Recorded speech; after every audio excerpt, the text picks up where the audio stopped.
We're joined by head coach R.J. Allen. 82-59 Roger State comes in and wins in Wichita. They sweep the season series today. Coach, obviously, I think you got to give quite a bit of credit to Roger State. I thought they came out and played maybe one of their best defensive games of the year today. What was your biggest takeaway and the toughest conversation you had to have in the locker room with your team after this one? Oh, man, that's tough. It's a tough one. I feel like this group is at that point where they're in the fork in the road and they could go either way. That's exactly what we were talking about in postgame. And that's what we talked about. And just like, if I'm a senior and this is it for me, like, you got to make a decision. If you don't want to go the other way, like, you need to make it known that you want to try to move this thing in the right direction and challenge the guys around you. Bernie, I think you said it at the beginning of the year. You felt like this group, when you watched them, there were times that they lacked leadership, and I think that's evident, and that's kind of been all year long. They're by nature a quiet group. Getting them to talk and communicate and build that chemistry has been probably one of the toughest things all year. But for us, like, there's what they have to realize and understand. I think we believe we have 12 more conference games left, and you're in a position where this season could go either way. And the choice is yours. What do you want to do? Which direction do you want to go? And as a coach, like, you want to challenge them, you want to motivate them, but there comes a point of time where they have to make a decision in which way and which direction they want to go. Bernie, that's something that you've been talking about for the last few games, about how it's not all on the coaching staff, that it's got to be on on court. You need to have both, don't you? Well, yeah, we talked about in the locker room. It's soul searching time, and coach knows that, so it's a no-brainer. But the positive you can find out of it, and they have to look at, is that you've lost a few games by 19 points. You're right there, and like I said, it's not over, but it comes down to character and leadership and the want to, and they got to do it, coach. You can't play, you can't shoot, you can't play defense, and you can only say so much. Somebody's got to grab the bull by the horns and lead you in the right direction.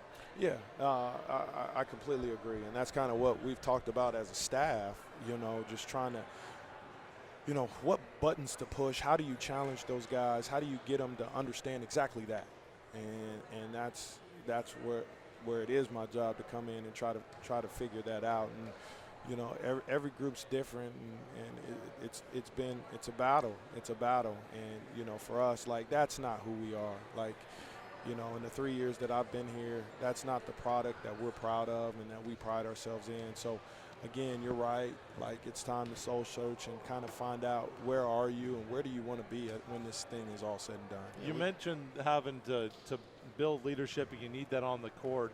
How do you build that in the middle of the season with guys that maybe, and let's not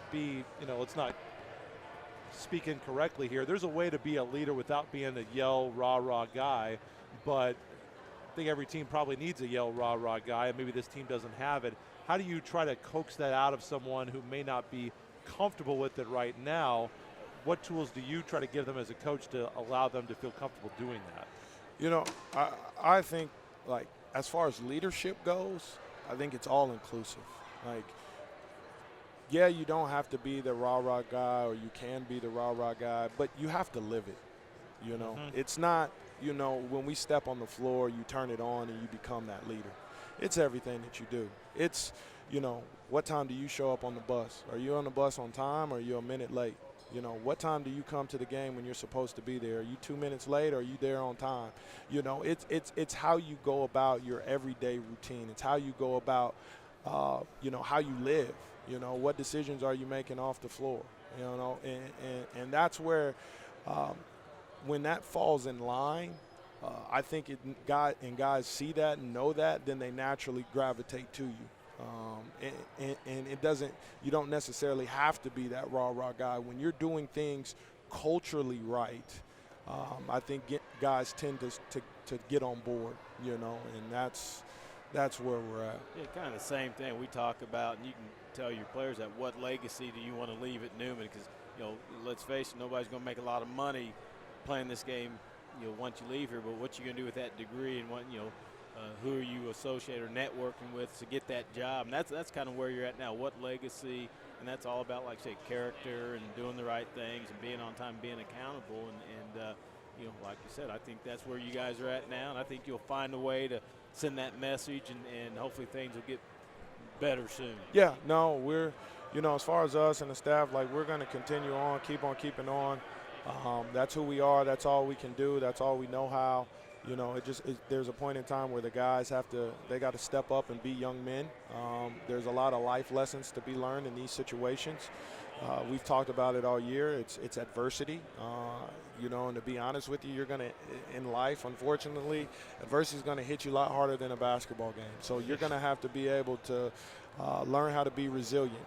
And the great thing about it is we can learn that lesson, parts of that lesson here, in the great game. So, that's where we're at. That's what we're going to do, and keep fighting, and we'll see. I don't know which way it's going to go. I don't, I'm just going to challenge them and to the best of my abilities. And we hope that somebody steps up and they hear the message and they take it personal, and we get this thing turned around. Final question for you, Coach. Obviously, with Northeastern State coming in, I know after these back-to-back losses, you're going to be focusing on Newman first.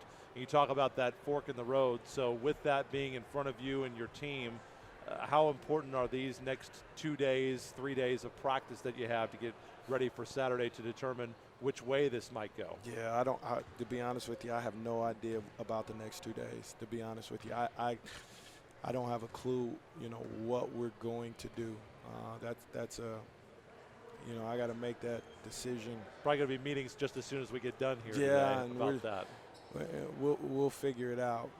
I don't want it to be emotional decisions. I want it to have, somewhat calculated. But again, we are where we are in the season. Like, we're at the fork in the road. So it's not X's and O's out here.